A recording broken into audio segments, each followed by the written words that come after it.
morning, Kettle Run. Today is Friday, March 24th. I'm Catherine Sheffer. National Puppy Day is this week. In honor of the day, we will end the show with student photos of them and their puppies.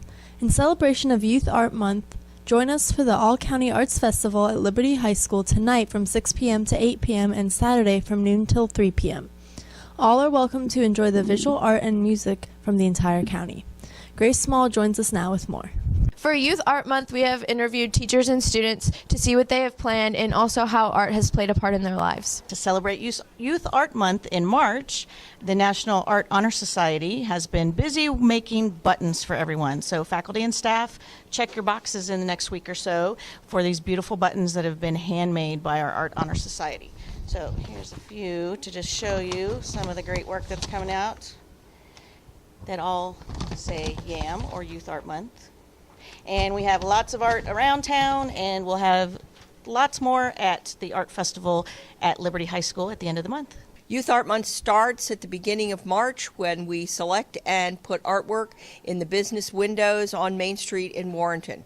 Then, right now, we are busy labeling, selecting, and mounting work for the art show that will happen at Liberty March 24 and 25. My favorite type of art is Zentangle, and art is important because it's fun. My favorite type of art is probably drawing freehand, and my favorite art is important to me because it allows me to express my creativity through a pencil and paper. My favorite type of art is painting.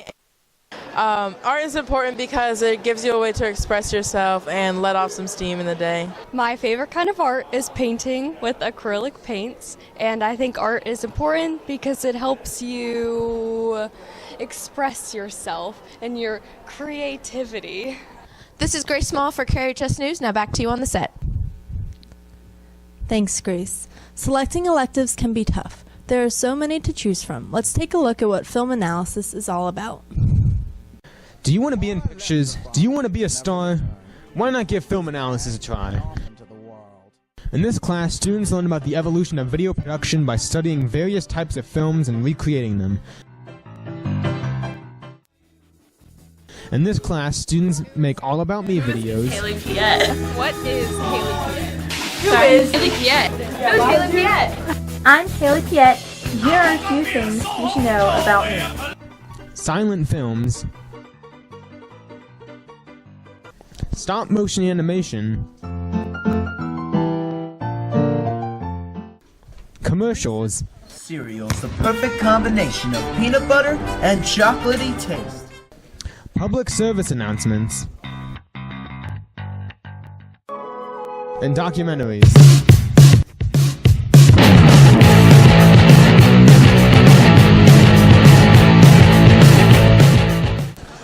My favorite part of film analysis has to be the relationships that I developed with everyone in the class and in creating these amazing films.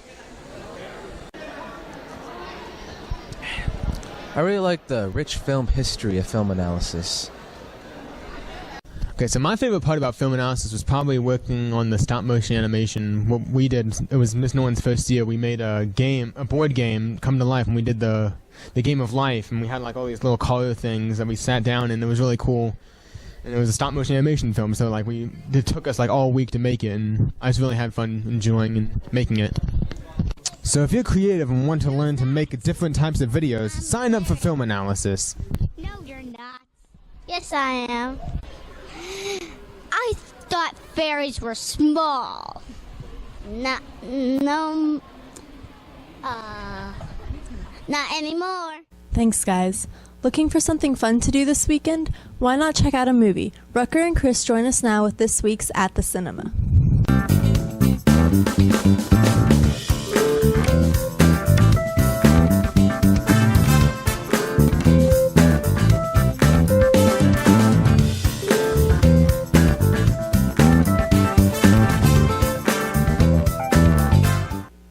Welcome to At the Cinema. So we're finally giving away that copy of Moonlight that we said we would be giving away. What we did was we took everyone who tweeted in, we cut out your responses, put them in a hat, and then we drew the name. And the winner is Carissa McDonald. Carissa McDonald, please come down to Ms. Norton's room to grab your free copy of Moonlight. And back to the regular show. Well, this is a change of pace. Yeah, sure is. Yeah, it's a bit of a nostalgia. Oh, it's been a while feeling. since I've been here. Oh, yes. So, Tyler originally, if you guys didn't know, Tyler originally had this show in the fall semester. And now he's back to talk about a film that he was very hyped for. Very. We brought him back, so we thought this was a nice little tribute. It parallels the movie that we're reviewing today, Logan. Yeah. A very nostalgic movie. Very much. Yeah. And also, in a way, it is nostalgic, but also in a way, it's a fresh breath for superhero very movies. fresh. All right. So what did you like about the movie?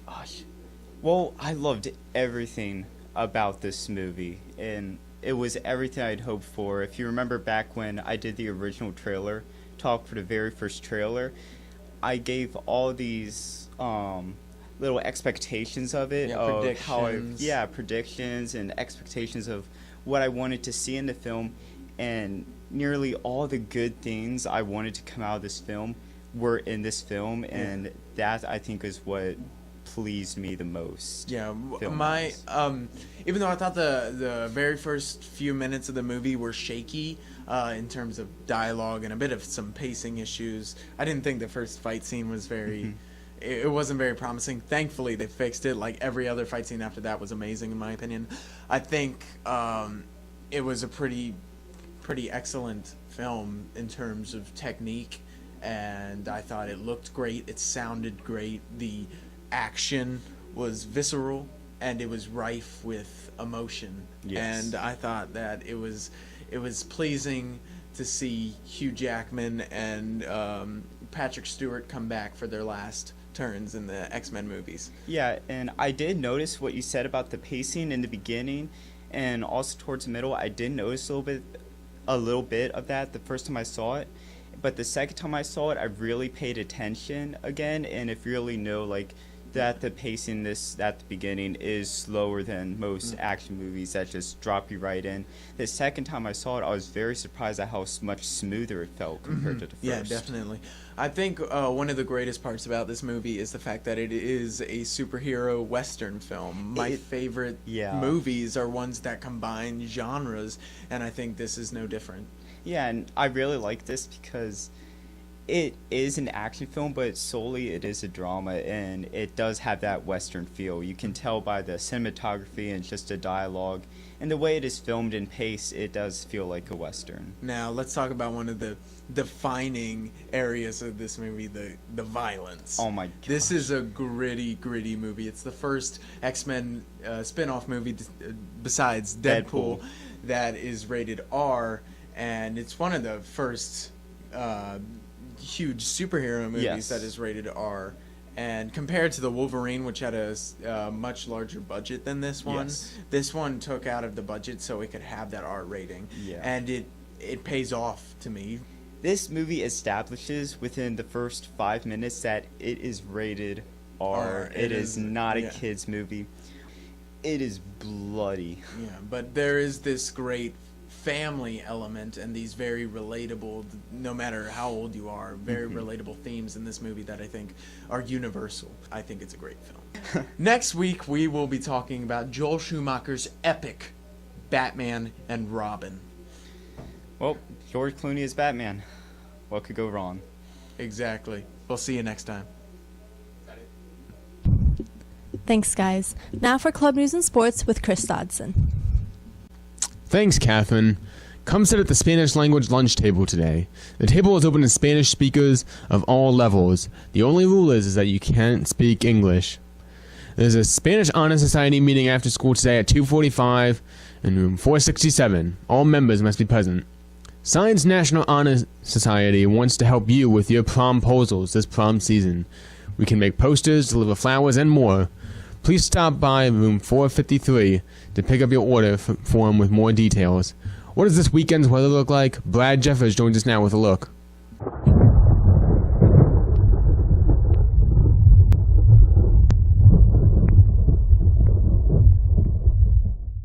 Thanks, Chris. Okay, folks, today's looking like a very nice day. High of 66 degrees with partly cloudy skies throughout the most part of the day. Then as we move into tomorrow, it's going to be even nicer. 75 is the high, and again, partly cloudy skies. Then on Sunday, well, it's going to rain a little bit. High of 64. Now that's the weather from Knowing Better. Back to you. Thanks, Brad. Have a great day. We leave you with a look at the birthdays and lunch menu.